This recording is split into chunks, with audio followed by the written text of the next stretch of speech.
Hey guys, welcome back to the Patti Martin Real Estate Group YouTube channel. We're here for another market update for November 2023.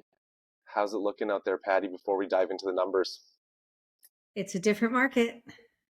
I think we've been saying that for a couple months, but let's look into the numbers and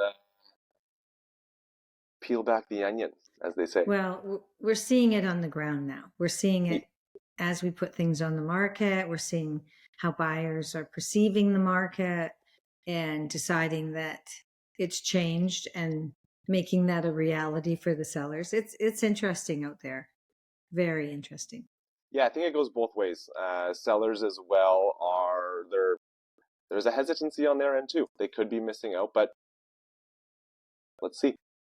Yeah. As we look at sales for the month, the board reports that there's 1,702 sales in November 2023. It's a 4.7% increase compared to last year. What I found interesting about this number is that it's actually down nearly 15% since last month. Right. When we look at the peak for sales for the year, it occurred in May when you had just under 3,400 sales, and we're down 50% since May. Right. So are we seeing that in the market day to day? Is there a slowdown in calls? Is there a slowdown in activity? Are there more showings on our listings? In general, the market is much slower for people looking at listings. Now, people could say, oh, that's seasonal. We're heading into December. People's social schedules are much busier. They may have many other things that are taking them away from looking for a house. But we have some pretty good product, and we have it very sharply priced because I'm very aware that the market is somewhat tenuous. And I'm talking to the sellers about making sure if somebody buys something, it's their listing and not someone else's. And we are getting minimal activity on most of it. So, and people that are really unsure. So we had a listing where we've had an offer that fell apart, then another round of offers coming in. And then last night I got a text when I was fast asleep, thankfully, that one of the offers was rescinding. And so we ended up with only 2 offers, not 3. And by the time we'd accepted one of the other 2 offers, the third offer that rescinded came back on the table. Like, it's crazy. That's bizarre. So you're back in the trenches of like old school real estate where it's not, it doesn't seem like it's take offers, open house take offers on the Monday, Tuesday, and it's a done deal. You're grinding these things out now. Yeah, it's a real grind, and it's what I call a real market. And when we transition from one that we've had where it's been fairly a seller's market, very cushy for the sellers. Yeah. We did all our showings in a weekend, brought 40 people through their house, presented them with 5 different options. It was wonderful for them. Not bad for us either, because we got them all done in a short time, and it was easier to work with. If you got a couple of offers, you're going to be able to push the price a little more for your seller. All of this now is just it's very, very, very challenging. And well, it sounds like we're in the beginning of or getting into that balanced market. Yeah. But a balanced market doesn't mean a buyer's market.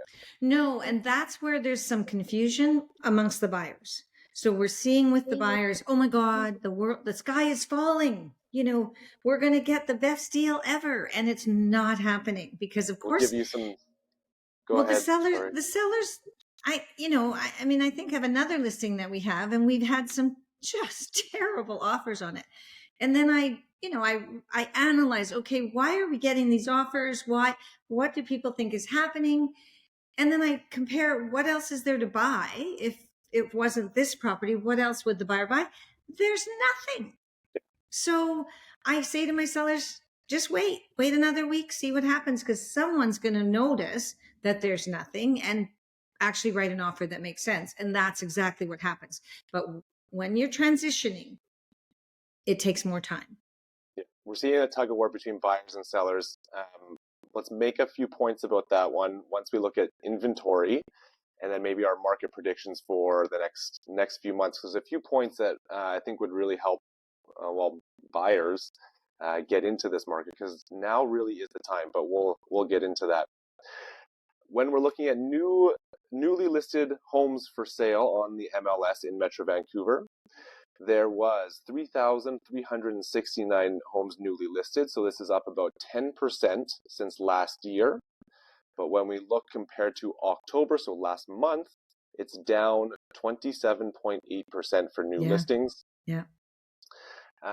Not a big surprise there. I think stale listings getting into the holiday season. I mean, we're always on a decline ever since spring. We're always on a decline. Every single year, it's always the same trajectory. So not a big surprise there. What is a little bit more important is the overall inventory on the market, because that will tell you a little bit more how the market is being influenced by sellers or buyers. Right now, there are 10,931 homes currently listed for sale. It's a 13.5% increase from November 2022. It's down 5.7% since last month. I know. This was the interesting stat that when you look back over the year, so in December, there was about 7,500 listings. November, we're looking at that 10,000 mark. 45% increase in listings over the course of the year. So listings have really come up since December, which is exactly what buyers wanted to see. But is it enough listings? No, it isn't. Because if you compare, most of my work is really seller based. And when I'm comparing what other product there is on the market with my sellers, there's still very little competition if you price correctly. So if you're hitting the mark of where the price should be, it's still going to sell because there's nothing else to buy. Yes, you're still going to you're going to have offers from people who are, have decided on their own, based on their own research, that the market has dropped dramatically, and they're going to write these offers that are much lower than the seller's expectations. But, we take a lot of pride in our own research about what things are worth, and we're generally pretty accurate on what things are worth. And so sometimes it's just, as I say, it's just waiting for the right buyer. We know what the price should be. We're not delusional in any way. There are many listings, by the way, that are still on the market where they are ridiculously overpriced.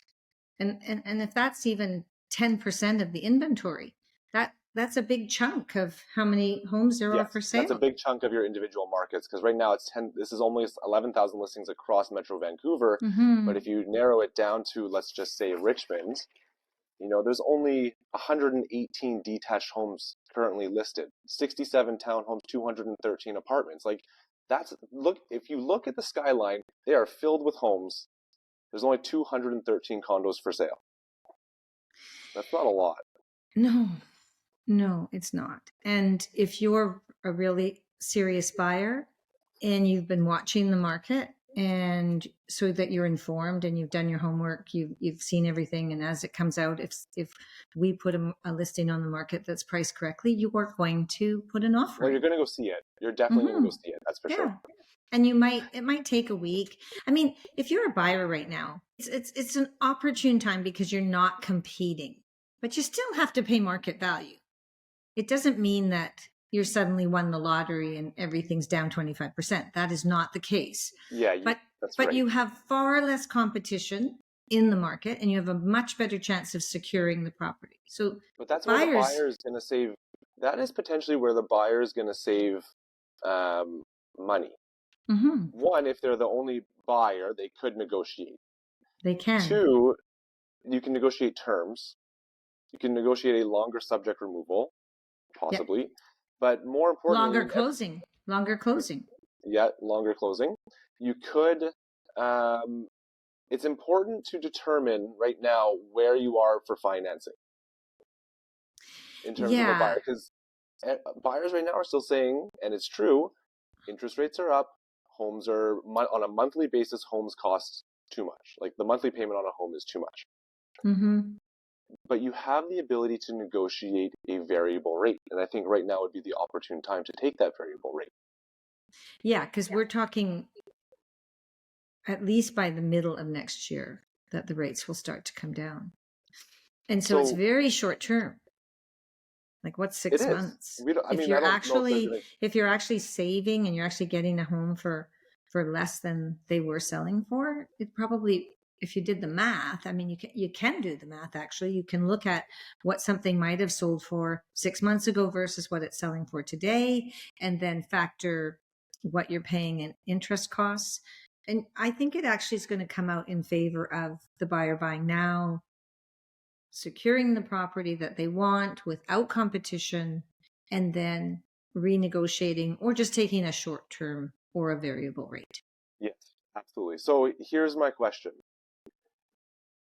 Who budges first, the buyers or the sellers? Should the buyers take the short-term variable rate because they think interest rates are going to go down, or do sellers wait to list their home because interest rates are about to go down and that could bring more buyers? I tell my sellers, what are you planning on doing? Unless you're planning on cashing out and heading to Bermuda for the rest of your life and never buying again, it doesn't matter. It's all relative. Whatever happens when you sell will happen when you buy. And if you're a seller right now and you need to sell first in order to buy, like you financially cannot buy without selling, then this is a much better time to do it. Because once you sell, there's actually some product to look at. You're competing against less people, and the prices are definitely down from where they were 6 months ago. Yeah, you'll also be able to negotiate that longer closing, so you have that much more time to look for a suitable home. Mm-hmm. Yeah. So if you're upsizing or downsizing, like you said, it's probably more opportune to sell first. Yeah, I and mean, get into if you want to get really specific about upsizing, downsizing, it's a little bit different equation wise, but it's minimal for what we're talking about. We're talking about, $1 million to $2 million. $10,000 or $15,000 is not going to significantly impact your life in that circumstance. So as we wrap this up, we're coming to the end of the year.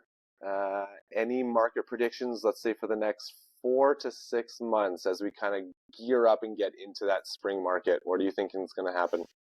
Well, I do worry that we will see some kind of inventory rise that will be significant enough that it'll slow the market further and complicate the market further. So for sellers, that might mean that the price is going to come down even a little bit more. If there's more competition, that will be what happens. For buyers, again, it's all about choice. And if there's something you want to buy right now, for heaven's sakes, buy it. If there's not, then wait. It's not a problem. But if there's something you want to buy, whatever market value is, it's a good time to buy because you are not going to be forced to compete. And that's a very nice place to be. It gives you time to think.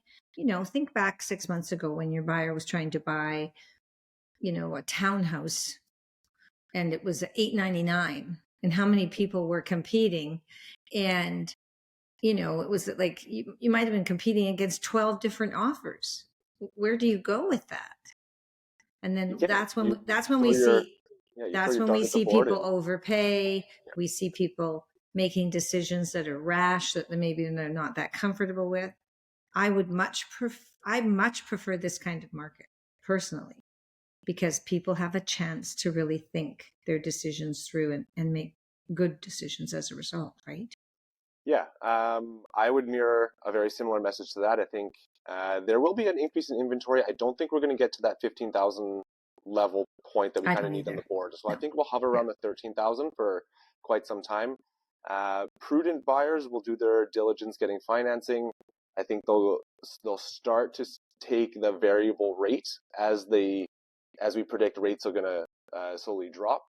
Some buyers will still go to that short-term fix just to have the security and then renegotiate in, let's just say, 2 or 3 years' time. But I think the variable rate is going to come back, and it might be the mortgage to choose for some buyers as they're worried today, but then they can follow the kind of their payment back down. Mm-hmm. it's the same old story. If it's the time for you to buy it, then do it. Because Yeah, if you it'll find the it'll right work home that's itself in your budget, in your it'll work neighborhood, itself out if in. you're gonna be in a home for 7 to 10 years, Mm-hmm. don't worry so much about the microcosm of today. Right. Worry about the long term. And Right. Vancouver real estate long term is extremely optimistic. We still have super low inventory, very highly desirable place to live, a lot of buyers still coming to the city. That to me is a recipe for increased demand, lower supply, higher prices in the future. So as an Right. investment point of view, that seems quite optimistic. They're saying 2025 again is going to be pretty busy, but again, it's about when is it right for you time wise. That's how you make your decisions, not by what everyone else is doing or surmising, because trying to time markets is Right. Real estate impossible. can no longer be a commodity. Once you're into these balanced markets, real estate cannot be a commodity. It has to be a It should house never first. be a commodity. Right. It only happened because our market was so vibrant and we were in such a desirable area, but like Well, money was when cheap people were too, right? and when people were selling in 2 years and making this tremendous amount of money, really that's probably not happening again for a while. I don't think so.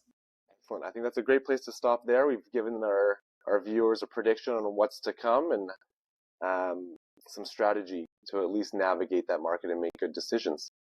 I just want to say, if you don't already follow us on Instagram or Facebook, we're having a contest this month. If you do follow us, we're going to put your name into the contest for one of 3 $100 gift certificates to Cactus Club. We no longer have the Real Estate Weekly or the Richmond News in print to show off our listings to clients in this community. And so we want to keep in touch. So just follow us on Instagram. We'd appreciate it. There you go. Enter to win. Enter to win.